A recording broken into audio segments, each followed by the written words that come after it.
దేవుని యొక్క పరిశుద్ధ గ్రంథములో అనేకమైన సంగతులు మనకి దేవుడు నేర్పిస్తూ ఉన్నాడు. దేవునికి ఇష్టమైన మార్గములో మనము జీవించాలంటే మొట్టమొదటిగా దేవుడు మన హృదయాన్ని ఏం చేస్తాడంట? పరిశీలిస్తాడు, పరిశోధిస్తాడు. మన హృదయాన్ని పరిశోధించినప్పుడు మన హృదయంలో ఉన్న అవన్నీ కూడా అక్కడి నుండి దూరంగా ఉండాలి. మన హృదయం దేవునికి ఇష్టమైన హృదయంగా ఉండాలి. మన హృదయంలో ఉన్న ఆ కోపం, క్రోధం, అసూయ, ద్వేషం, ఆ యొక్క లక్షణాలు కొన్ని మనకి చెప్తూ వచ్చాడనమాట. మన హృదయంలో స్వాభావిక లక్షణాలు ఉంటాయి. వాటన్నిటినీ కూడా తీసివేసుకోమని దేవుడు మనకి తెలియజేస్తూ వచ్చాడు. అంత మాత్రమే కాదు కానీ ఆయనంట మనకి నూతన హృదయాన్ని ఇస్తాడంట. ఏ హృదయం ఇస్తాడు? నూతన హృదయం. ఇక్కడ మనం చదువుకున్న ఈ వాక్య భాగంలో 11వ వచనంలో ఏమంటున్నాడు ఆయన? యెహోవా ప్రత్యక్షమాయను. కీర్తనల గ్రంథము 9వ అధ్యాయము. ప్రత్యక్షమాయను, ఆయన తీర్పు తీర్చి ఉన్నాడు. ఆయన ఏం చేస్తాడంట మనల్ని? ఈ విషయం మనం గుర్తుపెట్టుకోవాలి. నువ్వు ఎన్ని సంవత్సరాలు దేవుని దగ్గరకు వచ్చి ఎన్ని సంవత్సరాలు అయ్యిందో, ఎన్నిసార్లు నువ్వు దేవుని వాక్యాన్ని వింటున్నావో, ఎన్ని వాక్యాలు నువ్వు దేవుని సన్నిధిలో నేర్చుకున్నావో నువ్వు జ్ఞాపకం ఉంచుకోవాలి. వాక్యాన్ని ఎలా వినాలని మనం నేర్చుకున్నాము? శ్రద్ధగా వినాలి. ఏళాకోళంగా, ఎగతాళిగా, నాకు కాదు వాక్యం పక్కనోళ్ళకి అని ఎన్నడూ మనం అనుకోకూడదు. ఏ వాక్యమైనా సరే ఇది నాకే, ఏ వాక్యం చెప్పినా ఇది నాకే. ఈ వాక్యంలాగా ఈ చెప్పిన వాక్యంలాగా నా హృదయం ఉందా లేదా? ఈ చెప్పిన మాటల్లాగా నా మనసు మారిందా లేదా? ఈ చెప్పిన మాటల్లాగా నా జీవితం ఉంటుందా లేదా అని మనల్ని మనమే పరిశీలన చేసుకోవాలి. కొన్నిసార్లు సాతాను ఏం చేస్తుందో తెలుసా? వాక్యం వినగానే, ఈ వాక్యం మీ ఆవిడింటే భలే ఉండేది, ఈ వాక్యం నీ భర్త ఉంటే బాగుండేది, ఈ వాక్యం నా తోడుకోళ్ళు వింటే బాగుండేది. నేను వింటున్నాను కానీ ఎవరు వినాలంటే ఈ వాక్యం నా తోడుకోళ్ళు వినాలి, లేకపోతే మా అత్తగారు వినాలి, మా కోడలు వినాలి. ఇలాగా సాతాను ఏం చేస్తుందంటే మనల్ని ప్రక్కదారి పట్టిస్తూ ఉంటుంది. వారి కోసం కాదు వాక్యం చెప్పేది. మొదటిగా నువ్వు వినాలి. నువ్వు దేవుని మందిరానికి వచ్చావు, నువ్వు దేవుని మాటలు వింటున్నావు, నువ్వు దేవుణ్ణి నమ్ముకుని యథార్థమైన మార్గంలో నువ్వు నడవాలి. ప్రభువా నాకు వినిపింపచేసావు నాయన, నేను విన్నాను నాయన ఈ మాటలు, నేను ఆ రీతిగా నడుచుకోవాలి. మన హృదయంలో ఏమేమి ఉంటాయి అని మనం చక్కగా నేర్చుకుంటూ వచ్చాం. హృదయంలో ఉండే కోపం వల్ల కయ్యూను ఏం చేశాడు? తన తమ్ముడిని చంపేసి నరహంతకుడిగా కనపడ్డాడు. లోభత్వం ఉండడం వల్ల ధనవంతుడు ఏమైపోయాడు? తన ప్రాణాన్ని పోగొట్టుకున్నాడు.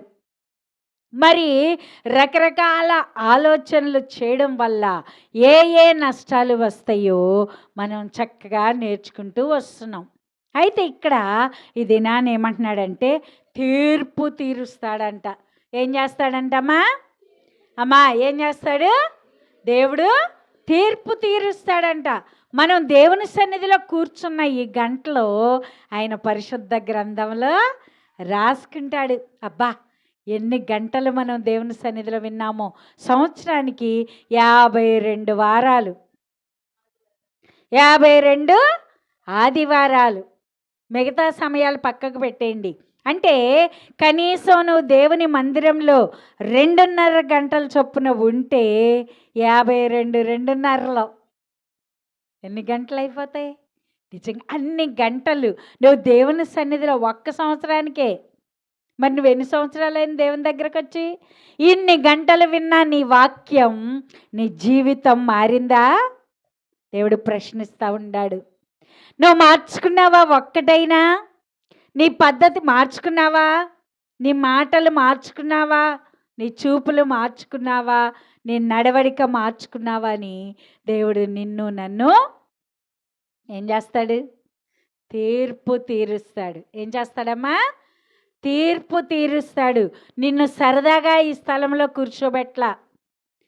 నీకు చెప్పే ఈ వాక్యాలను బట్టి నీకు తీర్పు ఉంది. నువ్వు వింటున్న ఈ వాక్యాలను బట్టి నువ్వు తీర్పు తీర్చబడతావు. మరి విన్నోళ్ళ సంగతి ఏంటండి? విన్నోళ్ళు వాళ్ళ పని హాయిగా ఉంటుందా? ఎక్కడికి వెళ్తారంట? దుష్టుల మార్గము నాశనమునకు నడుపును. దుష్టులు ఎలాగో, దేవునికి ఇష్టం లేని వారు ఎలాగో ఎక్కడికి వెళ్ళిపోతారు? నరకానికి వెళ్ళిపోతారు. వాళ్ళు కూడా నరకానికి వెళ్ళకుండా ప్రార్థన చేయాల్సిన బాధ్యత ఎవరికిచ్చాడు? నీకిచ్చాడు. ప్రార్థన చేయాల్సిన బాధ్యత నీకిచ్చాడు. నీ కుటుంబంలో ఒకవేళ నువ్వు ఒక్కదానివే వస్తున్నావేమో, నీ కుటుంబంలో నుండి నువ్వు ఒక్కదానివే వస్తున్నావేమో. కొంతమంది ఉంటారన్నమాట వృద్ధులు. కొంతమంది అనుకుంటారు నా కుటుంబంలో నుండి ఈ యొక్క మందిరానికి నేను ఒక్కదాన్నే వస్తున్నాను. నేను ఒక్కదాన్ని ఎందుకు తీసుకొచ్చాడో తెలుసా దేవుడు? నువ్వు ఒక్కదానివే నీ కుటుంబం అంతటి కొరకు ఏం చేయాలి? ప్రార్థన చేయాలి. నేను ఒక్కదాన్నే అని వెనక్కి వెళ్ళిపోవడం కాదు. నేను ఒక్కదాన్నే అని నీరసపడటం కాదు. నేను ఒక్కదాన్నే అని నిన్ను నువ్వు తగ్గించుకోవడం కాదు. నువ్వు ఒక్కదానివే నీ కుటుంబం అంతటి కొరకు ప్రార్థించే బాధ్యతను నీకు అప్పగించాడు. నువ్వు నీ పని చేయి, ఆ తర్వాత పని ఆయన చేస్తాడు. ఎందుకంటే నువ్వు చేసిన ఈ ప్రార్థన దేవుని దగ్గరికి చేరుతుంది. ఈ ప్రార్థన దేవుని దగ్గరికి వెళ్తుంది. ఆయన దేవుని గ్రంథములో, ఏ గ్రంథం అది? ఆ గ్రంథం పేరు తెలుసు కదా? జీవ గ్రంథములో రాసుకుంటాడు. నువ్వు కన్నీటితో ప్రార్థన చేస్తే ఆ బుడ్లో దాచి ఉంచుతాడు. నువ్వు ఏ రీతిగా ప్రార్థన చేస్తున్నావు, ఎంత సమయం ప్రార్థన చేస్తున్నావు అన్నీ కూడా దేవుడు చక్కగా రాసి ఉంచుతాడు. అందుకని నిన్ను తీర్పు తీరుస్తాడు. నువ్వు ఈ స్థలానికి వచ్చి అశ్రద్ధగా దేవుని వాక్యం విన్నావనుకో, దానివల్ల నీకేమీ ప్రయోజనం లేదు. అయితే దేవుడు ఈ దినాన్ని ఏం చెప్తా ఉన్నాడంటే, మనకి నూతన హృదయం ఇస్తాడంట.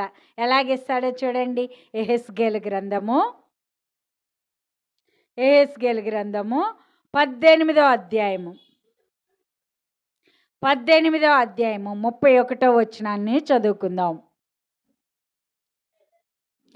మీరు జరిగించిన అక్రమ క్రియలన్నిటినీ విడిచి నూతన హృదయమందు నూతన బుద్ధియు తెచ్చుకొనుడి. మనమంట జరిగించిన అక్రమ క్రియలు ఏం చెయ్యాలంట? చదవమ్మా. అక్రమ క్రియలన్నిటినీ విడిచి. అమ్మా ఏం చేయాలి? అక్రమ క్రియలన్నిటినీ విడిచి. నువ్వు దేవుని దగ్గరికి రావడం గొప్ప కాదు. నువ్వు దేవుని సన్నిధికి రావడం గొప్ప కాదు. నువ్వు పరిశుద్ధ గ్రంథాన్ని పట్టుకోవడం గొప్ప కాదు. నువ్వు పాటలు పాడటం గొప్ప కాదు. నువ్వు వాయిద్యాలు వాయించడం గొప్ప కాదు. దేవుని దృష్టిలో అది దేవుణ్ణి మనం స్తుతించడం. దేవుడు నీకు తగిన ప్రతిఫలాన్ని నీకు ఇస్తాడు. నువ్వు దేవుని కోసం ఎంత శక్తి అయితే ఖర్చు పెట్టావో అంత శక్తిని నూరంతలుగా నీకు ఇస్తాడు. నూరంతలుగా ఇస్తాడు. ఈ సంగతి మీకు తెలుసా? నూరంతల శక్తిని మనకి ఇస్తాడు. మనం ఆయన కోసం కష్టపడాలి. ఆయన కోసం మనం కష్టపడితే నూరంతల ఆశీర్వాదం ఇస్తాడు దేవుడు. అయితే ఇక్కడ ఏమంటున్నాడంటే, మనం దేవుని సన్నిధికి వచ్చినప్పుడు ఆయన మనకి తీర్పు తీరుస్తాడు. మనం చేసిన ఆ క్రమము లేని పనులు, అక్రమము చేసిన విధానాలు, అక్రమంగా చేసిన పనులు, వాటన్నిటినీ అంట ఏం చేయాలంటమ్మా? విడిచిపెట్టాలి. ఏం చేయాలి? విడిచిపెట్టాలి. వాటిని కొనసాగించకూడదు. కొన్నిసార్లు మనం ఏం చేస్తున్నాం? వాటినే మనం దేవుని దగ్గరికి వచ్చినా ఏ చేయకూడదు, వాటినే మనం చేస్తూ వెళ్ళిపోతున్నాం. దానివల్ల నువ్వు తీర్పులోనికి వెళ్ళినప్పుడు దేవుడు నిన్ను పరిశీలించి పరిశోధించి చూసినప్పుడు నువ్వు ఎలా కనబడతావు? దోషిగా కనబడతావు. నువ్వు దోషిగా కనబడకుండా ఉండాలి అంటే క్రమమైన జీవితాన్ని నేర్చుకోవాలి. అక్రమము చేయవారులారా అంటున్నాడు ఇక్కడ. అక్రమాన్ని ఏం చేయాలంట? మనం విడిచిపెట్టాలి. అప్పుడంట చదువు నాన్న దాని కింద, నూతన బుద్ధి నూతన హృదయం తెచ్చుకోండి. ఏమొస్తుందంటమ్మా? ఎప్పుడైతే నేను ఇలాగా ఉండాలంట దేవుని వాక్యం నేర్పిస్తుంది, నేను ఇలాగ చెయ్యాలంట దేవుని వాక్యం నేర్పిస్తుందని నువ్వు వాటిని విడిచిపెడతావో, విడిచిపెట్టినప్పుడంట దేవుడు ఏమిస్తాడు? నీకు నూతన హృదయాన్ని ఇస్తాడు. అమ్మా, నీకు నూతన హృదయం ఇస్తాడు. అంత మాత్రమే కాదు, ఇంకా ఏమిస్తాడు? నూతన బుద్ధి ఇస్తాడంట. ఈ బుద్ధి ఎవరన్నా ఇస్తారా? అమ్మా నాన్నలు ₹1 కోటి అయితే ఇస్తారు. ఒక ₹100 దగ్గర నుండి ₹1,000, పోనీ ₹1,00,000, ₹1 కోటి ఇవ్వగలరు. కానీ బుద్ధిని ఎవరైనా ఇస్తారా? ఎవరిస్తారంటే దేవుడు ఇస్తాడు. బుద్ధి, విజ్ఞాన, సర్వ సంపదలు ఆయన దగ్గర ఉన్నాయి. బుద్ధి ఇవ్వాలి అంటే వీడికి మరీ బుద్ధి లేదండి, ఈ అమ్మాయికి అస్సలు బుద్ధి లేదండి అంటూ ఉంటాం మనం. ఆ బుద్ధి కావాలంటే ఎవరి పాదాలు పట్టుకోవాలి? దేవుని పాదాలు పట్టుకోవాలి. నూతన బుద్ధి ఇస్తాడంట. అంతకుముందు ఒకవేళ చెడ్డ బుద్ధి నీలో ఉంటే ఆ చెడ్డ బుద్ధిని తీసివేస్తాడు. దేవునికి స్తోత్రం చెప్పండి. హల్లెలూయా. నీ చెడ్డ బుద్ధిని తీసివేసి ఏ బుద్ధి ఇస్తాడంట? నూతనమైన బుద్ధి. నీ చెడ్డ హృదయం తీసివేసి ఏ హృదయం ఇస్తాడంట? నూతనమైన హృదయం. అమ్మా, నీకు నూతన హృదయం కావాలా వద్దా? నూతన హృదయం వస్తేనే నువ్వు పరలోక రాజ్యానికి వెళ్తావు. మనం అంతకుముందు చెప్పుకున్నాం. ఒక కథని, దొరగారు ఏం పెంచుకున్నారు? ఈ పంది పిల్లని పెంచుకున్నాడు. పంది పిల్లల్ని ఎక్కడ పడుకుంది? బురదలో పడుకుంది. దొరగారు బంగారపు గొలుసేసాడు, మంచి కొత్త వస్త్రాలు, పట్టు వస్త్రాలు వేసాడు. కానీ వాటిని తీసుకెళ్ళి ఎక్కడ పెట్టేసింది? బురదలో. ఎందుకంటే దాని బుద్ధి బురదలోకి వెళ్ళే బుద్ధి. ఎలాంటి బుద్ధి అమ్మా? బురదలోకి వెళ్ళే బుద్ధి. ఇప్పుడు దొరగారు డాక్టర్ గారి దగ్గరికి వెళ్ళి సలహా తీసుకుని ఆ హృదయం, ఆ గుండె తీసేసి చక్కని గుండెను అమరిస్తే ఇప్పుడు వెళ్తుందా బురదలోకి? నువ్వు విడిచిపెట్టినా సరే ఆ బురదలోకి. అలాగా మొదటిగా మనం మార్చుకోవాల్సింది మన హృదయాన్ని. మన హృదయం, ఏ హృదయం రావాలి అంటే ఏ హృదయం రావాలమ్మా? నూతన, అందరు చెప్పండి, నూతన హృదయం రావాలి. నూతన హృదయం రావాలి అంటే అక్రమమైన వాటిని విడిచిపెట్టాలి. ఏం చేయాలి? విడిచిపెట్టాలి. మరి అక్రమమైన ఏంటయ్యి చూద్దాం. చూడండి, లూకా సువార్త, మత్తయి సువార్త 25వ అధ్యాయము, మత్తయి సువార్త 25వ అధ్యాయము 34వ వచనాన్ని చదువుకుందాం. అప్పుడు రాజు తన కుడివైపున ఉన్నవారిని చూచి, నా తండ్రి చేత ఆశీర్వదించబడిన వారలారా రండి, లోకము పుట్టినది మొదలుకొని మీ కొరకు సిద్ధపరచబడిన రాజ్యమును స్వతంత్రించుకొనుడి. ఇక్కడ ఒక రాజుగారు ఉన్నారంట. ఈ రాజుగారికి కుడివైపున కొంతమంది ఉన్నారు, ఎడమ వైపున కొంతమంది ఉన్నారు. అమ్మా, ఈ యొక్క రాజుగారి దగ్గరికి వెళ్ళినప్పుడు కుడివైపున కొంతమంది ఉన్నారు, ఎడం వైపున కొంతమందిని ఉంచారు. ఇప్పుడు రాజుగారు ఈ కుడివైపు ఉన్న గుంపును చూసి అంటున్నాడంట, ఆశీర్వదింపబడిన వారలారా రండి అని పిలిచాడు. ఆశీర్వదించబడిన వారలారా రండి. మనం ఇటు తిరిగితే ఇటు కుడివైపు అవుద్ది, మన చేతి కుడివైపు కాదు.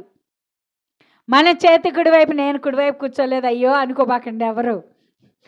ఈ కుడి వైపు కాదు, కానీ ఎవరి దగ్గర మనం కుడివైపు ఉండాలి? దేవుని దగ్గర మనం కుడివైపు ఉండాలి. ఈ వాక్యాన్ని నా కోసం దేవుడు నేర్పించాడు అనుకోవాలి. ఆ కుడివైపు మనం కూర్చోవాలనుకోవాలి. ఆ కుడివైపు కూర్చున్న వారిని దేవుడు ఏమని పిలుస్తాడు? ఆశీర్వదించబడిన వారలారా రండి అంటాడు. ఈ ఆశీర్వదించబడిన వారికి ఏమిచ్చాడంట? లోకము పుట్టినది మొదలుకొని మీ కొరకు సిద్ధపరిచిన రాజ్యమును స్వతంత్రించుకొనుడి. లోకం పుట్టినప్పటి నుండి కూడా ఇప్పుడు తీర్పు జరుగుతుంది. లోకం ఎప్పుడు పుట్టిందమ్మా? అమ్మా, ఎప్పుడు పుట్టింది జయం గారు? లోకం ఎప్పుడు పుట్టింది? ఆదాముతో మొదలైంది. ఎప్పుడు మొదలైంది? మొట్టమొదటి వ్యక్తి తన చేతులతో, తన స్వహస్తముతో తయారు చేసినట్లుగా పరిశుద్ధ గ్రంథం మనకి తెలియచేస్తూ ఉంది. ఆ మొట్టమొదటి వ్యక్తి పేరేంటి? ఆదాము. ఆదాము మొదలుకొని మన వరకే ఆగిపోద్దు, మన పిల్లల వరకు ఆగిపోద్దు, మన మనవాళ్ళ ముని మనవాళ్ళ వరకు ఆగిపోద్దు మనకు తెలియదు. కానీ కాలము మొదటి రోజు నుండి చివరి రోజు వరకు దేవుడు ఏం చేస్తాడు? 2 గుంపులు చేస్తాడు. 2 గుంపులు చేసి ఆయన తీర్పు తీరుస్తాడు. ఆశీర్వదింపబడిన వారిని పిలుస్తున్నాడంట. ఏమని పిలుస్తున్నాడు? లోకం పుట్టినది మొదలుకొని మీ కొరకు సిద్ధపరిచిన ఈ రాజ్యాన్ని స్వతంత్రించుకోండి. ఏ రాజ్యం అది? పరలోక రాజ్యం. ఈ కుడివైపు ఉన్న వారికి సిద్ధపరిచాడు దేవుడు. ఆయనకి ఇష్టమైన బిడ్డలకు సిద్ధపరిచాడు. అందుకే కొంతమందే మందిరానికి వస్తారు, అందరు రారు. కొంతమందిని మనం బలవంతం చేసి లాక్కొచ్చినా కొన్ని రోజులు వచ్చి మళ్ళీ మానేస్తూ ఉంటారు. కారణం ఏంటంటే వాళ్ళు నేర్చుకుంటే దేవునికి ఇష్టమైన బిడ్డలుగా మార్చబడతారని సాతాను ప్రణాళిక. ఆ రోజే ఫంక్షన్లో, ఆ రోజే పెళ్ళిళ్ళు, ఆ రోజే చుట్టాలు, ఆ రోజే బట్టలు, ఆ రోజే అన్ని కార్యక్రమాలు వస్తాయి. ఎందుకంటే ఆయన చెప్పాడన్నమాట, పరిశుద్ధ దినాన్ని ఆచరించండి. నువ్వు మందిరంలోకి వెళ్ళి ఆయన్ని స్తుతించు, మందిరాన్ని ఎన్నడూ విడిచిపెట్టొద్దు అని చెప్తే మనం ఏం చేస్తాం? పని అస్సలు మానం. పని అయితే మానం. పని మానేస్తే అమ్మో డబ్బులు పోతాయి. ఇంకా వేరే వేరే పనులు అయితే మానం. ఏదైతే మానేస్తాం? మందిరం అయితే పర్వాలా, ఆదివారం మానేసిన ఏం పర్వాలేదు. ఎందుకంటే మనం అక్కడికి వెళ్ళి చక్కగా సరదాగా మనం ఏం పనులు చేయాలి అవన్నీ చేసుకురావచ్చు. కొంతమంది లాగా తలస్తూ ఉంటారు. అయితే ఈ తీర్పు ఉన్నది అనే సంగతి నువ్వు ఎల్లవేళలా జ్ఞాపకం ఉంచుకోవాలి. నువ్వు అక్రమంగా చేసే పనులు ఏం చేయాలన్నాడు? విడిచిపెట్టాలి, విడిచిపెట్టాలి. దేవుడు చేయొద్దన్న పనులు నువ్వు విడిచిపెట్టాలి. అలాగైతేనే నువ్వు ఆ దినాన నిన్ను హృదయంలో పరిశీలించి పరిశోధించి చూసినప్పుడు నువ్వు దేవునికి ఇష్టమైన బిడ్డగా కనబడతావు. ఇప్పుడు కుడివైపు ఉన్న గుంపును చూసి ఆశీర్వదించబడిన వారలారా రండి పిలుస్తున్నాడు.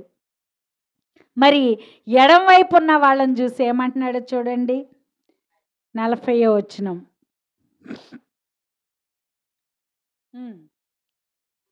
40వ వచనం, మత్తయి సువార్త 25వ అధ్యాయము 40వ వచనాన్ని చదువుకుందాం. మిక్కిలి అల్పులైన ఈ నా సహోదరులలో ఒకనికి మీరు చేసితిరి గనుక నాకు చేసితిరని నిశ్చయముగా మీతో చెప్పుచున్నానని అనెను. అప్పుడు ఆయన ఎడమవైపు ఉండు వారిని చూసి, బా ఎంత భయంకరమో చూడండి, ఏంటంట, శపింపబడిన వాళ్ళారు. చాలామంది చాలా ఈజీగా తీసుకుంటున్నారమ్మ ఈ దినాల్లో. అమ్మా దేవుని దగ్గరికి రండి, దేవుని మాటలు వినండి అంటే తర్వాత చూద్దాంలే. కొంతమంది అంటారు వయసు అంతా అయిపోయాక, ముసలోళం అయిపోయాక పర్వాలేదు, అప్పుడు వెళ్ళొచ్చు, అప్పుడు బాప్తీసం తీసుకోవచ్చు, అప్పుడు దేవుని పిల్లనని నేను చెప్పుకోవచ్చు అంటున్నారు. కానే కాదు, నువ్వే క్షణాన మరణిస్తావో నీకు తెలియదు. నువ్వు మరణించావంటే ఎక్కడి నుంచి ఉంటావు, వెళ్ళి తీర్పులో నిలబడతావు. నువ్వు మరణించక ముందే ఏం చేయాలమ్మా, దేవుని దగ్గరకు రావాలి, నీ అక్రమ క్రియలను విడిచిపెట్టాలి, నూతన హృదయాన్ని సంపాదించుకోవాలి, నూతన బుద్ధిని సంపాదించుకోవాలి. దినాన్ని మనం ఏమని ప్రార్థన చేయాలి, నూతన హృదయం నాకు దయచేయి ప్రభువా, నూతన బుద్ధి నాకు దయచేయి ప్రభువా, నీకు ఇష్టమైన రీతిలో నేను జీవించాలి ప్రభువా అని నువ్వు దేవుని సన్నిధిలో ప్రార్థన చేసుకోవాలి. ఎడం వైపు ఉన్న వారిని చూసి కుడివైపు ఉన్న వారిని ఏమన్నాడు ఆయన, ఆశీర్వదించబడిన వారిని. నిజంగా ఎంత ఆశీర్వాదమో తెలుసా, దేవుని మందిరానికి నువ్వు వస్తున్నావంటే దేవుని మందిరంలోకి వచ్చి శ్రద్ధగా వాక్యాన్ని వినాలి. మందిరంలోకి వచ్చి సరదాగా ఉండడం కాదు. కొన్ని మందిరాలకు మనం వెళ్తే వేల జనం గుంపులు గుంపులుగా ఉంటారు. ఆళ్ళ చీర ఏళ్ళ చీర చూసుకోవడమే సరిపోద్ది, ఎక్కడున్నామనే సంగతి కూడా వాళ్ళు మర్చిపోతారన్నమాట. ముచ్చట్లు పెట్టుకుంటూ ఉంటారు మందిరంలో, ఏయో మాట్లాడుతూ ఉంటారు, రకరకాల కార్యాలు. కొన్ని చోట్లకి వెళ్తే తిరణాలే 1000 రెట్లు మెరుగు, అక్కడే అన్నీ అమ్ముతూ కాలక్షేపం. ఎందుకో తెలుసా, సాతాను ఈ తీర్పు ఉందనే సంగతి మర్చిపోయేలాగా చేస్తుంది, నువ్వు అశ్రద్ధగా వాక్యాన్ని వినేలాగా చేస్తుంది, నిన్ను వాక్యము నుండి దూరంగా చేసి నువ్వు ఈ యొక్క మాటలు వినకుండా నిన్ను నాశనం చేస్తూ ఉంది. ఇప్పుడు నాశనం అయిపోతే ఏమని పిలుస్తున్నాడో తెలుసా దేవుడు, ఏమని పిలుస్తున్నాడమ్మా, శపింపబడిన వారలారా, శపింపబడిన వారలారా. ఎంత దౌర్భాగ్య స్థితి, ఎంత బాధ, ఎంత వేదన. ఎవరైనా మనల్ని కానీ నువ్వు శపింపబడిన దానివమ్మ అన్నారనుకోండి, వాళ్ళని అసలు ఈ ఊరిలో ఉంచుతామా, ఉంచనే ఉంచం. కానీ దేవుని దగ్గరకు రాకపోతే ఏమని పిలుస్తాడంట దేవుడు, ఏమని పిలుస్తాడంట చెప్పండి. ఇప్పుడైనా మీ కుటుంబస్తులకి, మీ యొక్క సహోదరులకు, మీ బంధువులు, మీ స్నేహితులు, మీకు ఇష్టమైన వారు ఎంతమంది ఉన్నారు వాళ్ళందరికీ చెప్పండి, ఏమని పిలుస్తాడంట దేవుడు, శపించబడిన వారలారా అని పిలుస్తాడంట. ఎంత దౌర్భాగ్యం, ఎంత బాధ, ఎంత వేదన. అంత మాత్రమే కాదు, అసలు నరకాన్ని ఎవరి కోసం చేశాడో దాని కింద మాటల్లో చెప్తున్నాడు. చూడండి ఏమని చెప్తా ఉన్నాడో, చదవమ్మా. నన్ను విడిచి అపవాదికిని వాని దూతలకును సిద్ధపరచబడిన నిత్యాగ్నిలోకి పోవుడి. ఎవరి కోసం ఆ నిత్య అగ్ని ఉంది అంటే ఎవరికంట, ఎవరికి ఉంది అసలు? అసలు ఆ అగ్ని ఎవరి కోసం దేవుడు తయారు చేశాడు? ఎవరి కోసం ఆ అగ్ని ఉంచాడు అంటే మన కోసం కానే కాదు. ఎందుకంటే మనమంటే ఆయనకి ఎంతో ప్రేమ. ఎంతో ప్రేమ. దేవుడు లోకాన్ని ఎంతో ప్రేమించాడు. మనమంటే ఆయనకి ఎంతో ప్రేమ. మనలో ఏ ఒక్కరు కూడా ఆ నరకాగ్నిలో పడాలని ఆయన కోరుకోవట్లా. మనందరం ఆయనకి ఇష్టమైన మార్గంలో నడవాలని ఆయన ఇష్టపడుతూ ఉన్నాడు. కానీ ఎవరి కోసం తయారు చేశాడంటే అపవాదికిని, వాని దూతలకి, వాళ్ళ కోసం నరకాన్ని చేశాడంటే దేవుడు. కానీ ఇప్పుడు ఏమైపోతున్నారంటే వాళ్ళని అనుసరించిన వాళ్ళు, అపవాదిని అనుసరించిన వాళ్ళు, అపవాది దూతల్ని అనుసరించిన వాళ్ళు ఇప్పుడు ఏమైపోతున్నారు? శపించబడుతున్నారు. శపించబడుతున్నారు. ఈ శపించబడిన వారందరూ ఎక్కడికి వెళ్ళిపోతున్నారు? అగ్నిలోకి, నరకంలోకి వెళ్ళిపోతూ ఉన్నారు. నీకు బాధగా అనిపించట్లేదమ్మా? ఎవరైనా నరకంలోకి వెళ్ళిపోయి అగ్నిలో కాలిపోతూ ఉంటే చూస్తా సరదాగా భలే కాలిపోతున్నాం అనుకుంటారా? మనం ఎంతో దుఃఖంతో, వేదనతో మన కుటుంబస్తుల కోసం ప్రార్థన చెయ్యాలి. వాళ్ళు దేవుని దగ్గరకు రావట్లేదంటే ఎక్కడికి వెళ్ళిపోతున్నారని అర్థం? ఎక్కడికి వెళ్ళిపోతున్నారని? నరకంలోనికి. తీర్పు ఉంటుందనే సంగతి చాలామందికి తెలియక దేవునికి దూరంగా వెళ్ళిపోతూ ఉన్నారు. దేవునికి ఇష్టమైన మార్గాన్ని విడిచిపెడతా ఉన్నారు. మనం ఏం విడిచిపెట్టాలంట?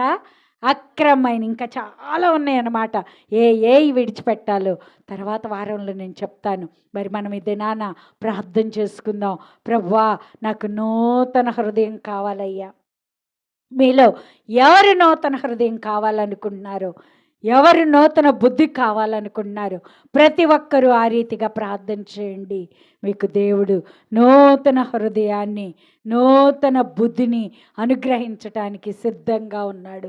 ప్రార్థన చేసుకుందాం. ప్రార్థన చేసుకుందాం అమ్మా. మహాపరిశుద్ధుడా, ఘనమైన దేవా, దయగలిగిన రాజా, నీ పాదాలకు వందనాలయ్యా. అయ్యా, హృదయము లోపల నుండి ఏవి వస్తున్నాయో మార్కు సువార్తలో మాకు